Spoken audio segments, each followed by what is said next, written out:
If you've been invited to a panel interview, then you might feel just a little bit intimidated by it, and that's okay. It's definitely tough to compete, not just against people for the role, but against like 15 other people and at the same time. I know how you feel because one of the first opportunities that I got in my career in finance, I got for a group interview, and I was interviewing against 20 other people, and we're all in the same room around the table. I was really, really scared going in, but I got the job about 15 minutes after after the interview had finished. And today, I want to take a little bit of time to tell you what strategies I used to grab the job and things that you could do as well that are easy, repeatable, in a surefire way to make a very, very strong impression. So first of all, let's talk about why these kind of group interviews and panel interviews exist. It seems like it's just a pressure cooker. And that's partially it. When you're interviewing for a role that's very critical for the org, occasionally you want to tell how people perform under pressure. And group panel interview is one of the ways that companies can accomplish that. The second thing, and it's actually less obvious, and it took me a minute to understand it when I was in the room, is this interview really tests your ability to work in a team. It might really feel that you are up against all of these 15, 20 people, and it's almost like you're in a coliseum and you all have to fight to the death for the one job. And that's the mentality a lot of people bring to the panel interview, and it is absolutely wrong. And one of the most important kind of mind shifts you can do is going into this interview space really thinking about how you can build other people up, because that is, at the end of the day, what's going to make you successful and nab you the job. So now let's cover my top tips on how to stand out in this really high pressure environment. First, and most importantly, your preparation here starts way before the interview. We're not just going to prep on interview questions and answers, but in this specific situation with a panel interview, we really want to prepare for the interviewers themselves. Typically, in a panel interview, you're going to get the bios and the descriptions of who is going to interview you ahead of time. And if you don't get that, please ask your recruiter for it because this is very crucial information for you. Anytime that you could walk into an interview room, especially in a panel interview, and have just a little bit of extra knowledge than every other candidate, you're going to have a massive compounding advantage when it comes to your performance.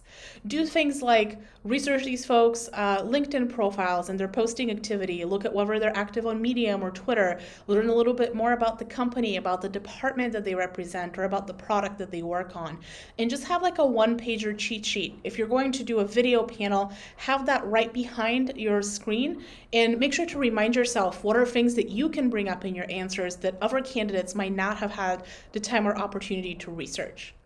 Second, engage with all of the interviewers equally. You might feel that there's such a little opportunity, like time opportunity for you to actually answer a question. And you're right. In panel interviews, you sometimes even just get one question for the whole hour that you're in there. And so this one answer needs to really, really count. Instead of just thinking about what's the best answer I can give, try to observe how the other interviewers interact with candidates. Are there things that are important to them? Did they make some point that you could relate to? And in your answer, try to tie in everyone's perspective from the interview panel to what you're saying. And if that's not possible, a really good thing to do is to reference to people just by giving them eye contact with your body language, so you're not just making a connection with the individual who's asking you, but with everyone else who is also on the panel. Which brings me to my next point. When you're answering a question in a panel, you'll sometimes get just one question that is passed around the room. So every candidate has to answer the exact same question.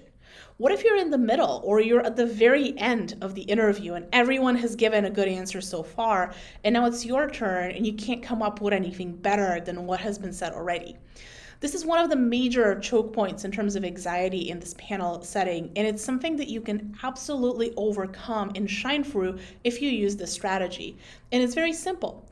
Instead of trying to think about how you compete with everybody else in the panel interview, try to pick your favorite answers that you have heard so far and try to add value on top of them.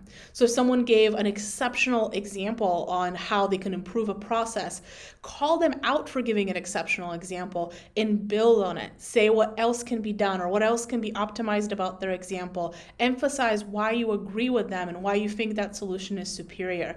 Being able to build on others' answers and not being intimidated or feeling like you have direct competition is actually going to make you shine incredibly strongly in an interview as someone who's a very, very good collaborator, and that's usually what this interview evaluates. Most importantly, and this is my I credit this for getting the role in this particular situation, is you cannot ask enough questions at the end.